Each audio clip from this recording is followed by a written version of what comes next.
सभी को सुप्रभात। तो आज बेटा हम आपके सामने टॉपिक लेकर आए हैं ललित कला का, जिसका नाम है किशनगढ़ शैली। जैसा कि आपको विदित ही है, पहले से ही पता है कि वे किशनगढ़ शैली राजस्थानी शैली की ही एक उपशैली है। राजस्थानी शैली जो मुख्य विस्तृत शैली है, उसके 7 भाग हैं, जिनको हम लगातार पढ़ते आ रहे हैं। अभी तक हमने मेवाड़ शैली के बारे में पढ़ा, बूंदी शैली के बारे में पढ़ा और आज हम किशनगढ़ शैली के बारे में पढ़ने जा रहे हैं।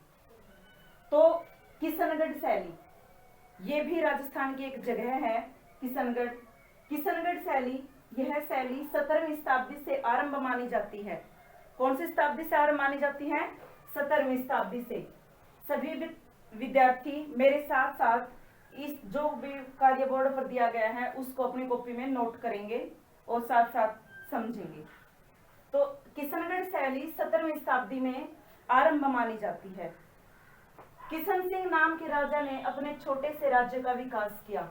एक राजा हुआ किशन सिंह नाम का, उसने अपने छोटे से राज्य का विकास किया और उस राज्य का विकास करने के बाद जब वह राज्य अत्यंत विकसित हुआ, उस समय उसने अपने नाम पर ही उस राज्य का नाम क्या रख दिया? किशनगढ़। किशन सिंह नाम का जो राजा था, उसने अपने राज्य का विकास करके उस पर अपने नाम पर ही उस राज्य का जो है नाम रख दिया किशनगढ़।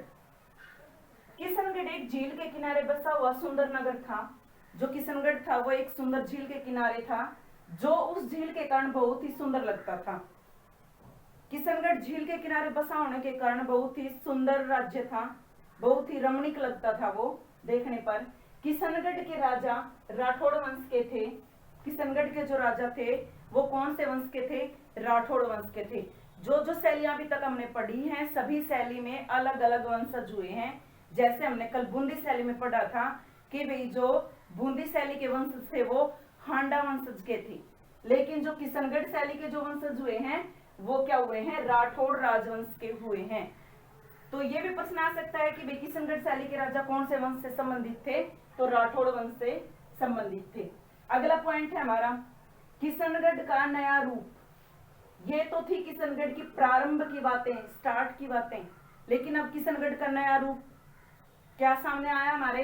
किशनगढ़ का नया रूप। इस शैली में राजा सावन सिंह का जन्म 1699 ईस्वी में हुआ। इस शैली में एक राजा हुए सावन सिंह, जिनका जन्म 1699 ईस्वी में हुआ। इनका परिवार वैष्णव संप्रदाय का पुजारी था।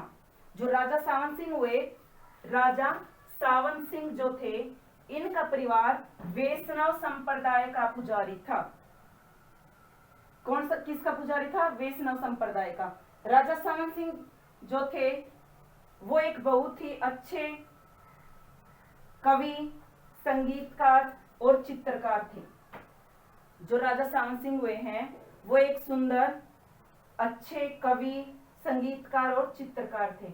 उन्होंने अपने राज्य में बहुत सारी चित्रशालाएं स्थापित की। चित्रशालाएं जहां पर उन्होंने अनेक जगहों से चित्रकारों को बुला करके अपने राज्य में स्थापित किया और एक चित्रशालाएं बनवाई, जहां पर वो स्पेशल ग्रंथों की जो है चित्रकारी करवाते थे।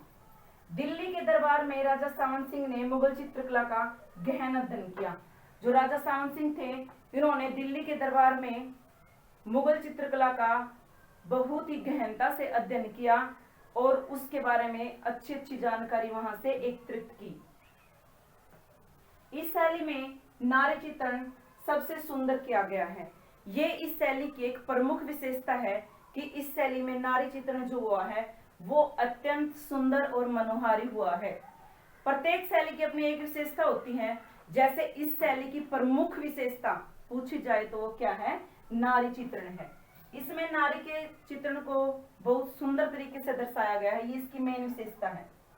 दिल्ली के अंतपुर में बनीठनी नाम की एक सुंदर स्त्री थी। जब ये दिल्ली के दरबार में गए, दिल्ली के दरबार में किस लिए गए थे? मुगल चित्रकला का गहन अध्ययन करने के लिए। तो उस समय जब ये दिल्ली गए हुए थे तो दिल्ली का एक शहर है अंतपुर। अंतपुर में इन्होंने एक स्त्री को देखा जिसका नाम बनीठनी था। वह स्त्री अत्यंत सुंदर थी। जैसा उसका नाम था वैसा ही उसका कार्य भी था। बनीठनी, वो जो थी उसका सौंदर्य इतना सुंदर था कि कोई भी जो है उसको देख करके चकित रह जाता था। जब राजा सावन सिंह ने बनीठनी को देखा तो वो उस पर मुग्ध हो गए। राजा सावन सिंह ने जब बनीठनी को देखा तो वो उस पर मुग्ध हो गए और उन्होंने जब बनीठनी को देखा तो उन्होंने ठान लिया कि मुझे इसको अपनी सेविका के रूप में अपनाना है। तो जो राजा सावन सिंह थे, राजा सावन सिंह की माता बनीठनी को दिल्ली के दरबार से वहां किशनगढ़ ले आई थी। जो राजा सावन सिंह की माता थी वो बनीठनी को दिल्ली के अंतपुर से कहां लेकर आई, किशनगढ़ में लेकर आई। और वो जो बनीठनी थी वो राजा सावन सिंह की सहचरी के रूप में वहां पर रहने लगी, सेविका के रूप में वहां पर रहने लगी। बनीठनी का नाम जो है राजा सावन सिंह ने बदलकर क्या रख दिया, नागरी। पहले जब वो दिल्ली थी तो उसका नाम क्या था, बनीठनी। जब वो किशनगढ़ चली गई राजा की सेवा में तो उसने राजा सावन सिंह ने उसका नाम बनीठनी से बदल करके क्या रख दिया, नागरी। और उसके नाम पर ही अपना खुद का नाम क्या रख लिया, नागरी दास, यानी कि नागरी का दास। अपने आप को क्या समझता था वो, बनीठनी का दास समझता था। तो बनीठनी के सौंदर्य का चित्रण करने का श्रेय निहाल चंद को जाता है। जो बनीठनी थी, बनीठनी जो थी ये नारी, इसका जो चित्रण सबसे सुंदर किया है किशनगढ़ शैली में, वो किसने किया है, इसका श्रेय निहाल चंद नामक चित्रकार को जाता है, जो उस राजा सावन सिंह के दरबार में एक प्रमुख चित्रकार था। उसके राजा जो सावन सिंह था उसके दरबार का प्रमुख चित्रकार कौन था, निहाल चंद, जिसने क्या किया था, बनीठनी के सुंदर चित्र बनाए थे, उनको राधा के रूप में चित्रित किया था। तो बनीठनी जो थी वो आज भी राजस्थान के अंदर एक प्रसिद्ध कृति के रूप में हर जगह पर चित्रित की हुई है। बनीठनी जो थी उसको आज भी भारत की मोनालिसा के नाम से संबोधित किया जाता है। ये चित्रकला की एक अहम कड़ी है आज के समय में। तो जो ये बनीठनी थी ये किससे संबंधित थी, किशनगढ़ से। और कौन से राजा से संबंधित थी ये, राजा सावन सिंह से। ठीक है, ठीक है बेटा। तो अब हमने किशनगढ़ शैली के बारे में जानकारी ली। अब हम इसकी विशेषताओं के बारे में पढ़ेंगे कि भी किशनगढ़ शैली की क्या क्या विशेषता थी। जैसे कि मैंने इसके बारे में बताते हुए आपको पहले कहा था कि भी इसकी प्रमुख विशेषता क्या थी। इसकी प्रमुख विशेषता थी नारी चित्रण। क्या थी, नारी चित्रण, या नारी सौंदर्य भी कह सकते हैं हम, नारी चित्रण। इस शैली की ये क्या है, प्रमुख विशेषता है नारी चित्रण। इसके अंदर जो है नारी का सौंदर्य दर्शाया गया है, जिसमें नारी को पतली, कोमल और छरहरे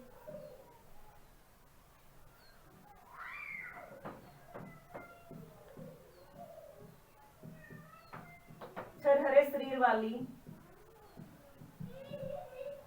बिल्कुल लताओं के समान जो है दर्शाया गया है। जो इसकी आंखें दर्शाई गई हैं वो मत्स्याकार की दर्शाई गई हैं। नाक लंबी और नुकीली है, चेहरा भी थोड़ा सा लंबा है, गाल गोल हैं और इसके होठ जो है कटावदार दर्शाए गए हैं। स्त्री की शरीर की जो शारीरिक बनावट है वो गर्दन जो है सुराहीदार बनाई गई है और इसके होठ कटावदार, सुंदर, लाल अधर, लाल अधर का मतलब होता है लाल होठ बनाई गई है। यानी कि नारी चित्रण जो किया गया है वो अत्यंत अत्यधिक सुंदर और रमणीक किया गया है। ये किशनगढ़ शैली की एक प्रमुख विशेषता है। वैसे तो इसकी जो बाकी विशेषताएं हैं वो दूसरी शैलियों की तरह ही हैं, लेकिन इसकी प्रमुख क्या है, नारी चित्रण। जो ये नारी चित्रण है किशनगढ़ शैली का वो बनीठनी नामक चित्र है, आपको पता है वो विश्व प्रसिद्ध है, तो नारी चित्रण ही तो है। नारी की सौंदर्यता उसके अंदर दर्शाई गई है। क्या है, बनीठनी, वो विश्व प्रसिद्ध चित्र है। और जो बनीठनी नामक चित्र है उसको क्या कहते हैं, अभी मैंने बताया था ना आपको, भारत की मोनालिसा के नाम से कहा संबोधित किया जाता है या जाना जाता है। किसको, बनीठनी को। ये बनीठनी का चित्र जो जिस पर मैं इतना दबाव दे रही हूँ अपनी बुक में है, आप देख लेना। बनी ठनी फ्रंट पेज पे ही मिलेगा, और जहां पर हमारा लेसन मिलेगा किशनगढ़ शैली, वहां पर भी बनी ठनी का फोटो मिलेगा। अगर वहां भी नाम देखने का मौका मिले तो आप कभी भी राजस्थान जब भी आप जाओगे भ्रमण के लिए, आप राजस्थान में कहीं पर भी देख सकते हैं बनी ठनी की फोटो। हर जगह, किसी होटल में, किसी महल में, किसी दरबार में बनी ठनी की फोटो आपको जरूर मिलेगी। तो सबसे प्रमुख विशेषता इसकी क्या है? नारी चित्रण। दूसरी विशेषता होगी इसकी वेशभूषा। क्या है बेटा? वेशभूषा। वेशभूषा, अब हम सोच सकते हैं वेशभूषा, जहां पर नारी सौंदर्य होगा तो उसकी वेशभूषा भी कितनी सुंदर होगी, आप सोच सकते हैं। अगर नारी चित्रण, ये वेशभूषा जो है ये नारी चित्रण का एक महत्वपूर्ण अंग है। जहां पर नारी चित्रण सुंदर होगा वहां पर वेशभूषा तो अपने आप ही सुंदर होगी, तभी तो नारी चित्रण सुंदर हुआ। तो वेशभूषा के अंदर क्या है? फूल पत्तों से लदे, फूल पत्तों से सुसज्जित, सुसज्जित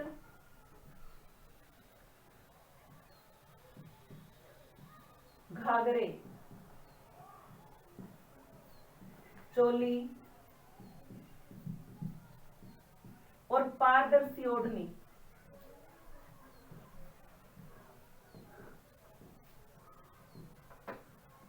ओढ़नी दर्शाई गई है। तो नारी वेशभूषा के अंदर फूल पत्तों से कटे हुए घाघरे, चोली और पारदर्शी ओढ़नी दर्शाई गई है। अगली विशेषता है हमारी नंबर 3, आभूषण। आभूषण, आभूषण को आप सब समझते हैं ना, क्या होता है आभूषण का मतलब? गहने। तो जहां पर नारी सौंदर्य अच्छा होगा उसकी, उनकी वेशभूषा भी अच्छी होगी, तो आप समझ सकते हैं कि ये जाहिर सी बात है उनके आभूषण भी उतने ही सुंदर होंगे। आभूषण के अंदर गले के आभूषण, कान नाक के आभूषण, हाथों और कलाइयों पर बंधे हुए काले धागे, ये सभी विशेषताएं क्या हैं? आभूषण की विशेषताएं हैं जो किशनगढ़ शैली में दर्शाई गई हैं।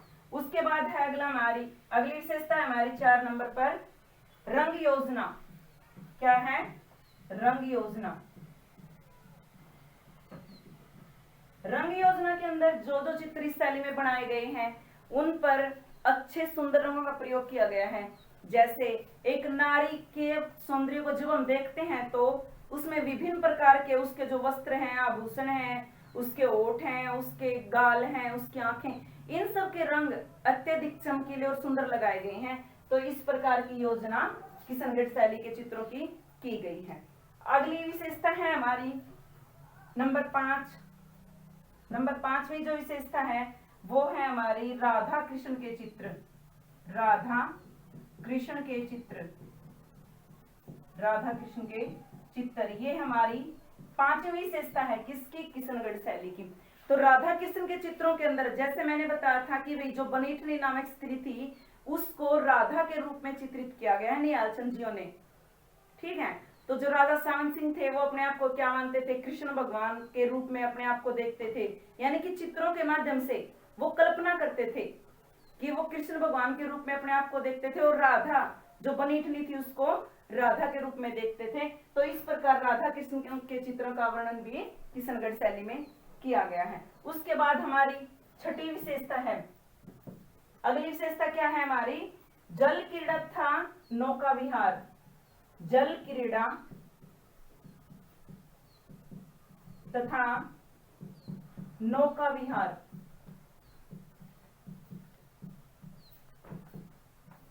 अब बेटा देखो, जल क्रीड़ा और नौका विहार, जल क्रीड़ा का मतलब क्या होता है? पानी के अंदर खेलना। जो पहले समय में, पुराने समय में राजा महाराजा होते थे, उनके यहाँ जो रानियां होती थी उनका खेल होता था एक जल क्रीड़ा। जब वो पानी में स्नान करने के लिए जाती थी तालाब के अंदर, तो वहां पर एक गेंद लेती थी वो और उससे खेलती थी जल के अंदर, तो उस खेल को हम क्या बोलते हैं? जल क्रीड़ा, पानी के अंदर खेलना। और नौका विहार, नौका का मतलब आप समझते हैं, नाव होती है, विहार का मतलब नाव चलाने के लिए, सैर करने के लिए हम जाते हैं, तो वो होती है नौका विहार। जैसा कि मैं पहले बता चुकी हूँ आपको कि भाई किशनगढ़ शैली, एक किशनगढ़ जो नगर था वो एक सुंदर झील के किनारे बसा हुआ था, जिसके कारण वो अत्यंत सुंदर था। तो आप सोचो जहां पर झील होगी वहां पर क्या नौका विहार तो होना ही है भाई। जब भी किशनगढ़ से लोग निकल कर बाहर जाते थे तो वो उस झील के अंदर जाते थे, वहां पर जो रानियां होती थी, उसकी सहेलियां होती थी, वो सभी पहले जल क्रीड़ा करते थे और फिर नौका विहार का आनंद लेते थे। तो अगली विशेषता है हमारी सातवीं विशेषता है हमारी रात्रि चित्रण।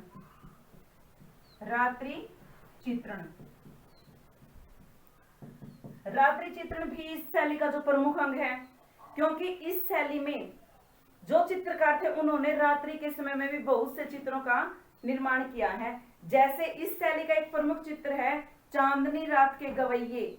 चांदनी रात के गवैये का मतलब है जब जो राजा हमारे ये थे सावन सिंह, वो बैठते थे रात को अपने सभासदों के साथ और वहां पर संगीत गोष्ठियां करते थे, जिनके चित्र अक्सर बनाए जाते थे।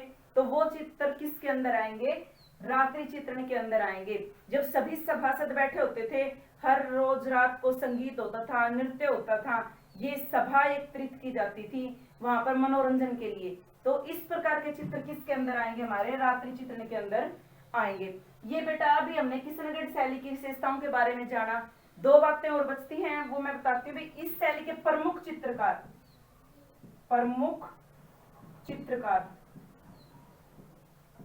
आपने याद रखने हैं। वैसे तो इस शैली के बहुत सारे चित्रकार थे, 4 5 6 7 जो भी थे, क्योंकि वहां पर चित्रशाला स्थापित थी, लेकिन प्रमुखों के नाम बताऊंगी मैं केवल 2 के।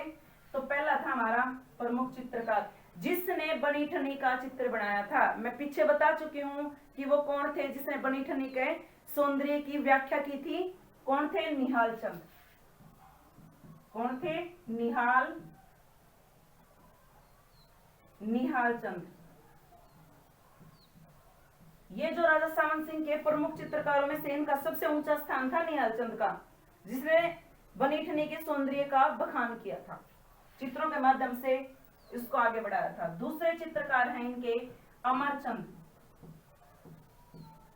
कौन है? अमरचंद। ये दूसरे नंबर के चित्रकार थे। इन्होंने भी एक प्रसिद्ध चित्र बनाया था। इनके सामने ही मैं इनके चित्रों के नाम लिख देती हूँ ताकि आपको याद हो जाए। निहालचंद का चित्र था हमारा, यहाँ पर लिख देती हूँ चित्र। निहालचंद ने बनाया था बनी ठनी। अब आप ये कहोगे कि मैम कहीं पर तो इसको बनी ठनी बोला जाता है और कहीं पर बनी ठनी। तो एक ही बात है बेटा, या तो बनी ठनी बोलो या फिर बनी ठनी बोलो, सेम है। अमरचंद का जो चित्र था वो था चांदनी रात के गवैये। गवैये का मतलब होता है गाने वाले। अभी मैंने बताया जो अमरचंद थे वो दूसरे नंबर के चित्रकार थे सावन सिंह के। तो चांदनी रात में जब राजा सावन सिंह बैठते थे अपने सभासदों के साथ, तो वहां पर चित्र बनाते थे। तो उसमें निपुण कौन थे? हमारे अमरचंद। तो एक जो ये राजा किशनगढ़ शैली थी, इसके जो प्रमुख राजा थे वो कौन थे? उसका नाम आपने याद रखना है, राजा सावन सिंह। कौन थे? सावंत सिंह। मैंने बताया था बेटा कि राजा सावन सिंह एक अच्छे कवि थे, संगीतकार थे और एक अच्छे चित्रकार थे। तो राजा सावन सिंह ने खुद भी कई चित्रों का निर्माण किया, कई ग्रंथों का निर्माण किया। तो इन्होंने स्वयं भी बहुत सारे चित्र बनाए हैं। जैसे इन्होंने महाभारत, रामायण और पद्मावली, कई सारी ऐसी ग्रंथों की रचना की है जिनके नाम जब हम अगली वीडियो में पढ़ेंगे। तो इन्होंने कुल 76 ग्रंथों की रचना की। 76 ग्रंथों की रचना की। किशनगढ़ शैली के बारे में लगभग सभी कुछ हमने पढ़ लिया है। इसकी विशेषताएं, ये जो नया रूप था इसका, इसके चित्रकार, इसके चित्र और राजा सावन सिंह और बनी ठनी, इन सब के बारे में जानने के बाद जो हमारी किशनगढ़ शैली है ये लगभग कंप्लीट हो चुकी है। तो बेटा अगर आपको इसमें कोई दिक्कत आए या कुछ समझ में ना आए तो आप कमेंट बॉक्स में बता सकते हैं। और इसके साथ ही इस चैनल को लाइक करें और सब्सक्राइब करें। धन्यवाद।